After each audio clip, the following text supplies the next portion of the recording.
Welcome to Leave It Better with Smash Afrika. My guest is a film writer, director, radio broadcaster, and DJ. He is Andy, the Admiral Kasrils. Oh man, and that was the opening link. Welcome to it. Leave It Better Than You Found It. The very first installment. I won't say first, second, third episode because you know how it's done nowadays, man. We pre-record so we can keep giving you what you need on a weekly basis. Each episode drops Thursday, 12 p.m. And you know it's springtime in Africa, baby. The sun's out. My guest today is the one and only Andrew, also known as Andy, the Admiral Kasrils in the building. Bo. Smash Afrika. How you doing, man? Am I the first guest? You ever? are the first guest. Actually, no. I was the first guest. I saw what you did. You interviewed yourself as a promo. I saw that. I was the first guest. As your first guest, I'll go easy on you. Come on. Congratulations. Thank you so much. Congratulations. Thank you so much. It is wonderful to be here. Me and you go back a way. Yes. We've done this a few times. Yes. The last time I remember was when you were on Breakfast on Y. Yeah. And we had a fantastic time. And I want to take it back there because one of the reasons you came on the Breakfast show, two things were happening. We were launching the reality TV show that was Y Academy, also known as Ground Zero. Yeah. The institution that's Y Academy. I was the presenter of that. I remember. And you came on as a guest. There was even an episode where the Y academics had to do a challenge and you guys had to judge. And I was like, damn, the Admiral, Jassi, legendary status. But when we spoke, like in between takes or off camera, I was like, what a genuine bloke. Where does that energy come from where you give a sense of realness with people you've known in the industry and new people? Because I considered you as an elder at the station, right? I am. Yeah. I was. Yeah. Yeah. Let's get that straight. Okay. So how come you treated everyone on set with the same love and respect? Where does that come from? That's not even a question. It's just natural vibes, man. But where does it come from? And we were like then Yeah. a team. Sure. Yeah. And like we are now, man. And we just no heavy vibes, you know. The reason why I led with that question, one of the things that I get all the time is like, Smash, why do you always talk to everyone? You don't have to speak to everyone. You know, when people acknowledge me in the streets, whether it's someone known or someone unknown, I always have the time to give them an ear. As long as it's not late at night and everyone's been partying hard, then you have to be a bit careful, right? Yeah. Yes. But let me back you up on what you're saying because Smash, it takes one to know one. Yes. You're a very natural guy. Yes. You're a very friendly guy. Yes. You're a very interesting guy because you are a guy who is seriously into culture. Yeah. And I know this because you're a long-time regular at our club night over the years at the reggae night, Admiral and Jassid's thing. So I just know you as one of those diverse guys, man. Yeah. So when it's great to see you doing this now. It's another thing. Yeah. And I find that if you are an easy person to talk to, you are probably an easy person to collaborate with. And your life has just been about that. Collaborations. Very good segue, because that's what filmmaking is all about, right? Yep. Music, it's different. 25 years of Admiral and Jassid standing there, collaborating. Yeah. You're on the mic, I'm playing the tunes. We interact about the tunes that are coming. Yeah. That's got its whole long own chemistry. Right. Now, but that's Admiral and Jassid. Yeah. A DJ, two DJs, an MC working together. Yeah. When you make a film, it's 150 people. And it's a whole different ballgame. Yeah. Yeah. And now, for those who don't know, I mean, you've been in the South African TV and film industry for a long time as a film critic, as a writer, as a director, as a cameo guy. Very much a cameo guy. I've been on everything, Smash. But now I'm on this. I want to talk about your recent work. Yeah. Big Nunu's Little Heist. A great film. Have you watched the film? Come on. It dropped and I was like, I need to see this. I'm so glad. And now I just want to reflect on the numbers because we are on, the internet. It's all about numbers. I think its first week you did 1.2 million.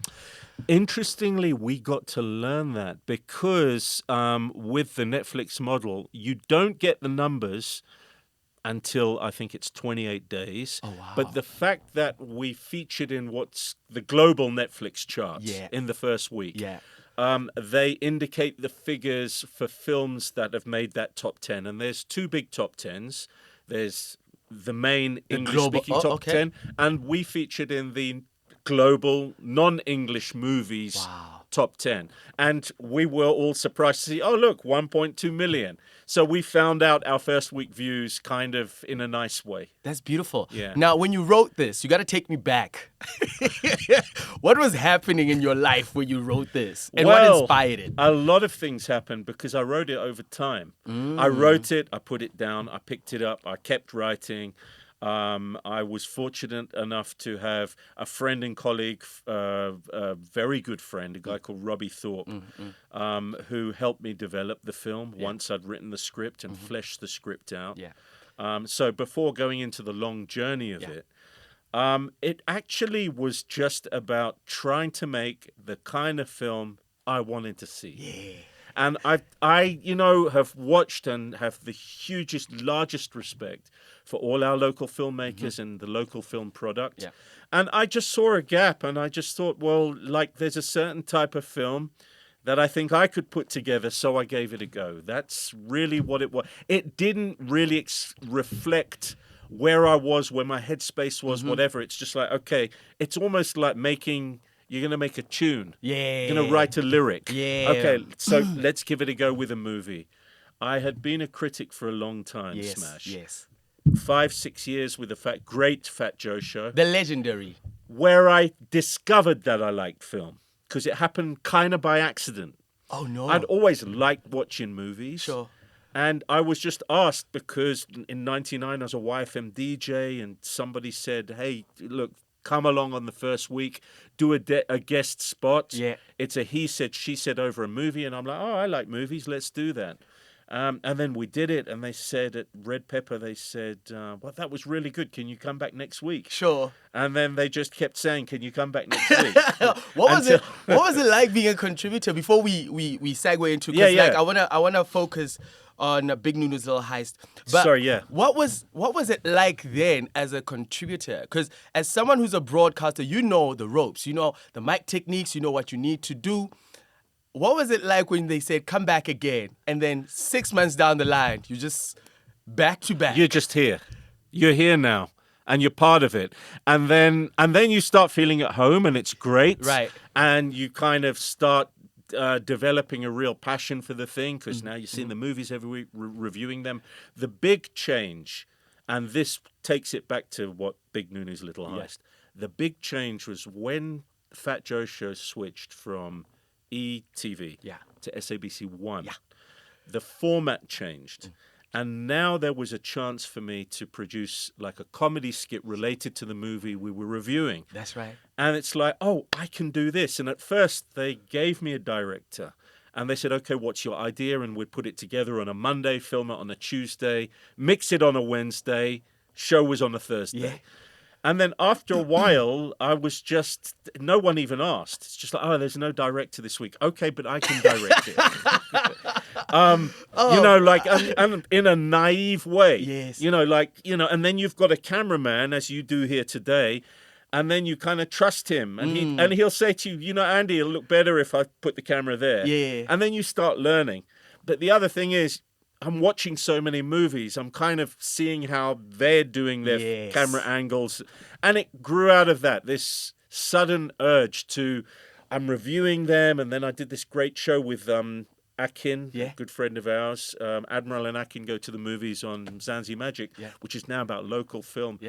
And then it was kind of like, well, you know, it's like you watch football. Yeah. You watch soccer, you're in the stadium, but you want to be on the pitch. Right? Yep. Yeah. And once they put you on the pitch, it's coming back. It's a different ball game because you got the skill sets, you know, that you got the know-how, even the reference. And I like that because this speaks to the growth of African film at large. We are looking at it right now. I mean, for the longest time, Nollywood was leading in terms of quantity. Still are. Absolutely. Still are. Right? Yeah. And the quality switched up when the music videos dropped. Wow. And you were like, now I see why you got to do the legwork. Yeah. When Joburg became a destination for Nigerian music video, you talk about that phase. Yeah, I'm talking about that phase, right? Absolutely. And I'm looking at the treatment of Big Nunu's little heist. And I was like, man, I like this treatment. Do you see where I'm going with this? Are you talking about the aesthetic? The aesthetic, the look and feel, you know? Right. And even how it was graded. It was so grungy and you could feel it. But it didn't feel like yesteryear. Yeah, right. I mean, there were moments where you would see, and I'm not trying to spoil that the what the story is about, but the incorporation of the mamas in the hood and in a factory where like it's no longer a factory. This is like downtown Joburg, some parts. Actually, and I'll tell you where it was because it's a fictional town. Yeah. But most of that was shot in Katlaon. Do you see what I mean? Yeah. Like it's so crazy. So there are those nuances that people who have lived in Johannesburg see. From my perspective, at least, but it looks good. We can take it abroad and show the world that this is what we are working with. Thank you. And the key to that, so obviously my fascination is with the visuals, camera angles, and so on. And I was very fortunate to work with a great cinematographer, a guy called Trevor Calverley, who had shot a short film that I made in 2009. Wow. When he had just come out of AFTA. Wow. And he was great. And the film was great, starring the great Sinyaka. And the town in my short movie was called Skodipola. Yeah. And it was like a pitch for what might happen later. Yeah. And he said, great, when you make the feature, I'm there. I've got to film your feature. That was in like way back then. Yeah. And when I was, putting together the team through Kagiso's company, De Prente, and they were like, well, who's going to be the cinematographer? And I said, Trevor. And they were saying, you can't afford him. There's no way you'll get him on our budget. And I said, yeah, but he told me when we made the short film in 2009. And one phone call later, there I was sitting with him, talking about the strategy, and he was bringing this great experience he had to the movie. And I think very much the lighting and the color. Yeah. Though we talked about references, I mean, that's his magic. And you mentioned the grade. Yeah. We were also very fortunate enough to have a fantastic colorist. Yeah. I mean, so it's got to look. The whole thing was Smash. It has to look like a movie. That's it. Not like TV. That's it. Like a movie. Boom. So when you watch it, you have to feel immersed in a film. That was the strategy. I am mentioning this part because one film critic, you know, as they criticize, he used to be a film critic. Critic, I beg your pardon. As he's breaking it down, he's like, there's one thing. I was immersed in the image and the direction of the picture. Oh, wow. Now, I didn't know that it would speak to what this podcast is all about. Leaving it better than you found it. Essentially, you are putting on a kid who just graduated from AFTA. Very few people. No, that was when we made the short film. Yeah, but wait. Yeah. Let me do this, right? Yeah. I get excited. Sorry, run with it. I'm jumping in. So you got to paint the picture, right?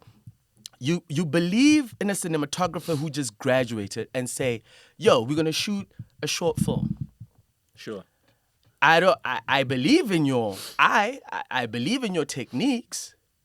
This is 2009, right? He's a nobody. Yeah, okay. No, but go with your thing. Go with your thing. He's a nobody in terms of cinematographers in the country at the time.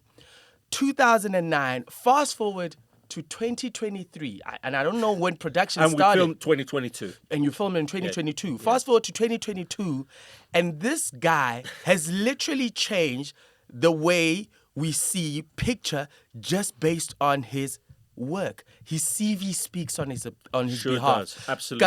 Kasrils said, "How can we afford this dude?" But you gave that man a chance to showcase whatever. And I bet when he was starting out, he had many ideas. Some you were like, shoot down. That could work. So your first intro to our whole chat was about collaboration. Yeah. Right? Yeah. And this is where it's, wow, you have to trust your instincts. Yeah. And you have to trust other people's instincts. Yeah. And sometimes you have to say, but he really knows his stuff. Sure. And there's so many of them because there's numerous departments. Yes. Right? And it takes an army to make a film. Mm-hmm. And so it's your vision and you're directing it. And there's everyone, there's the troops. And at the end of the day, there's only one thing that matters after the battle. The film is the medal. Yes. Right? That is the only thing. Yes. And everybody wants it to be as good as possible. Yes. And they're all professionals. So what is it that drives the collaboration? So on the one hand, it's me and you saying, okay, want it to look this way, want this type of a feel. So there's all that, right? Mm-hmm. Then you do your planning. And then you say, okay, so in order to film this scene, we're going to need 8 different camera shots. Sure. Okay.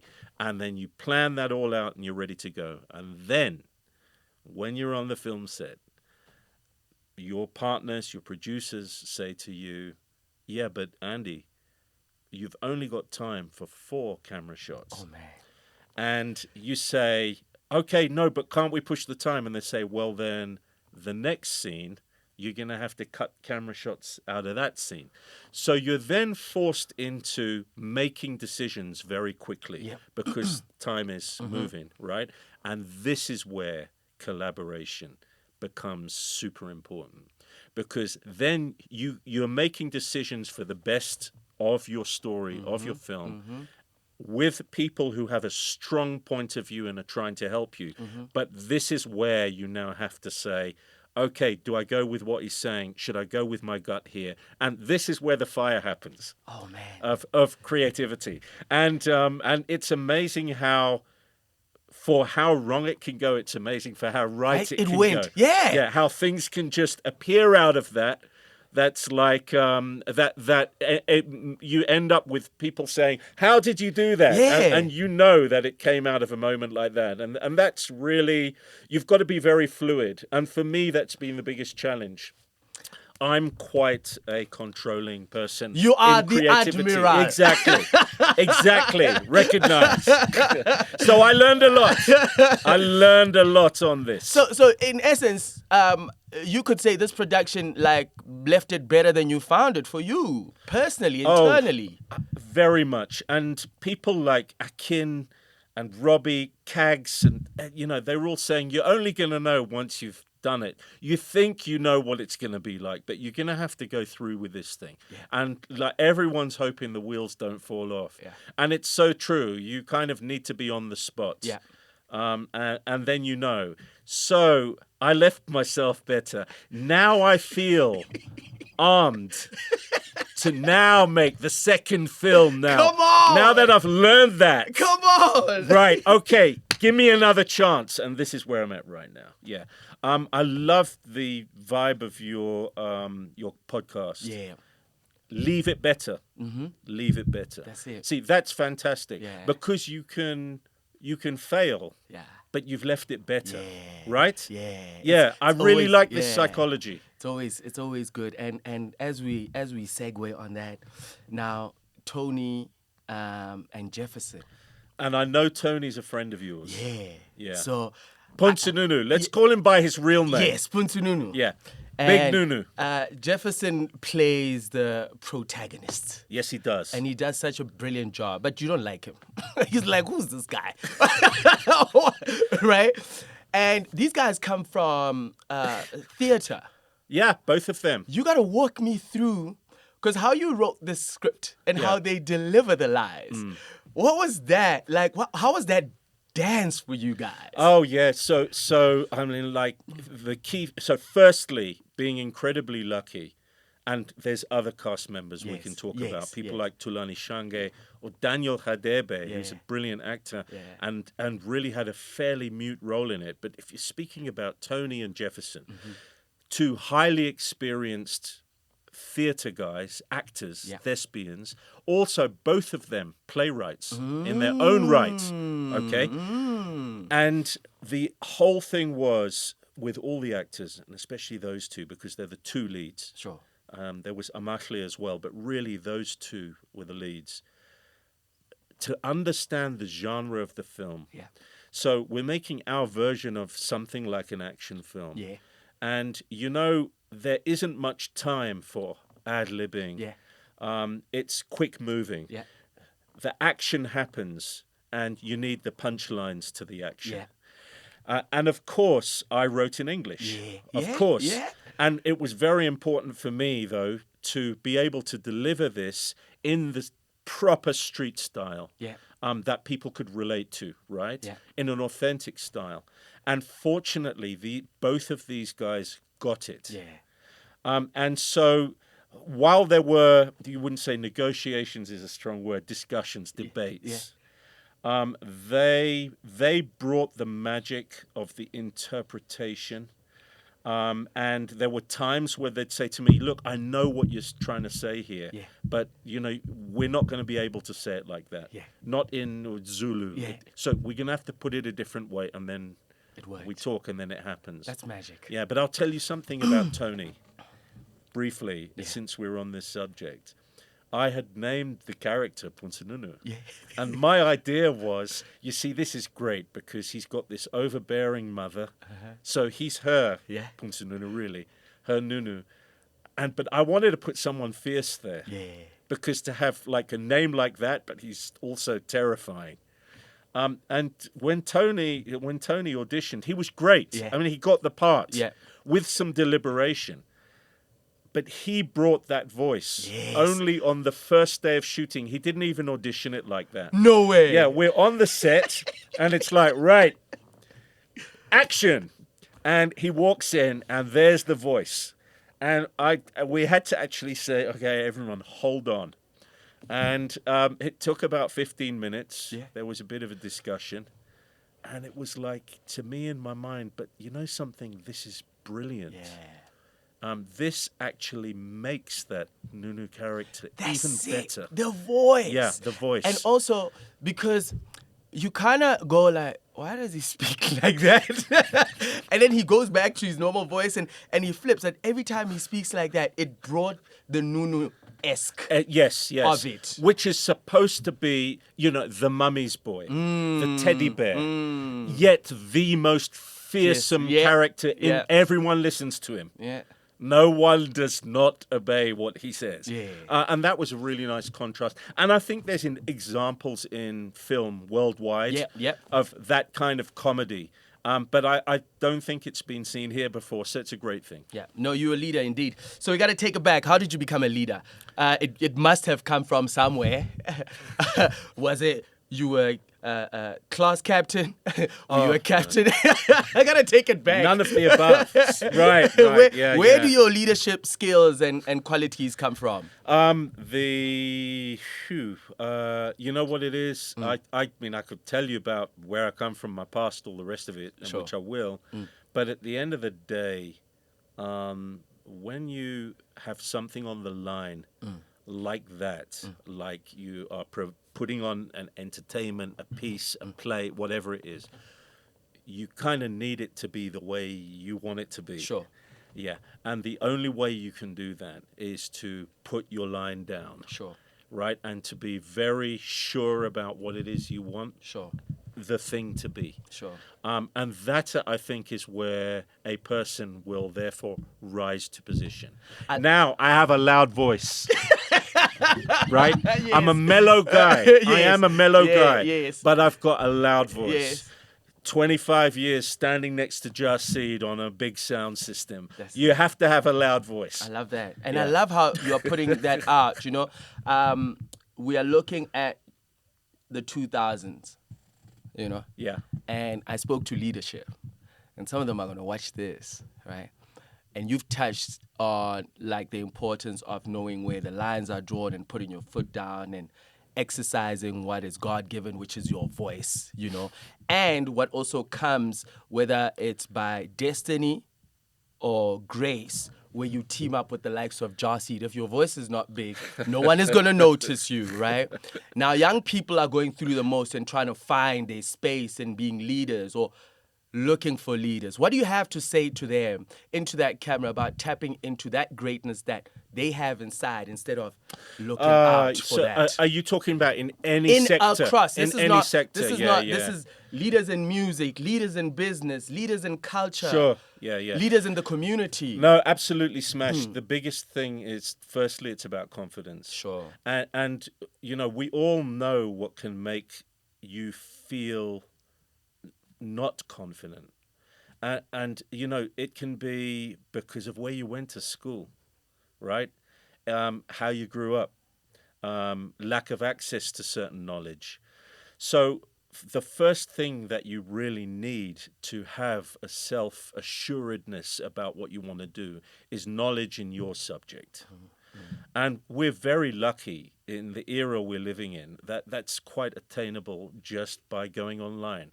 I surprise many people when they hear I left school when I was 15 and went through a different trip in life. And I mean, I grew up in another country, ANC exile, all of that. I went through MK, the army. So, you know, these are the things that shaped me. But formal education, no, I am proud to say that I'm self-taught in many ways, and have a great interest in things, in the subjects that I kind of pursue. And reading has done a lot for that. And you know something, you know, my mum always used to say, like, you've got to read. And I was kind of lazy. I mean, read probably more than other kids as a kid. But, like, not even within your subject. But if you read paperback novels, well-written ones, good books, okay? You don't even need to read that much, but it kind of immediately then you're working on expression. And, you know, like, you're just going to think a lot clearer about things, I think. And then you have to know the world, right? And you can find that out on the internet too. Everything has got its own perspective. People have their own agendas, so you know, we all learn how to see past that and learn about what's going on. So history of the world is very important. History of South Africa is very important. Knowing who we are and how we got here, knowing the struggles of the people, what they've overcome. So the more you can find and bring in terms of knowledge, I think the more grounded you're going to feel. So that when that day comes, when you're sitting opposite like a big shot like Smash Afrika at his executive desk, you're not going to feel intimidated, and you'll have something to say. You're going to have something to say. So I know it's all very basic what I'm saying, but no way. It's really, really where it's at for me. You know, I feel like you just hit it on the nail. In fact, so much so, this is where we're gonna wrap it up. And as we wrap it up, keep on reminding yourself that the greatness that you are looking for already exists internally. It's all about you tapping into that and taking it to the world. And you alone cannot do it. You need a tribe. As you stand on shoulders of giants, go and be great, my African people and people of the world. Dango means thank you.